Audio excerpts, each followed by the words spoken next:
Hi everybody, in this video I'll show you the ways to download and install apps onto your Samsung Smart TV.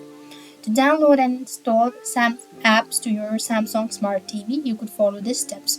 So first of all, you want to open up your device, and once you actually open it up, then from the home page you want to go to apps with the help of your remote control. After you've actually gone to the app section, you could then be able to find this option. So you could see at the top right corner, you could see the search engine. So you could go ahead and type in the app that you want to install it onto your device, and then you could go ahead. You will then be able to see this section. So where you need to go ahead and click on the install button.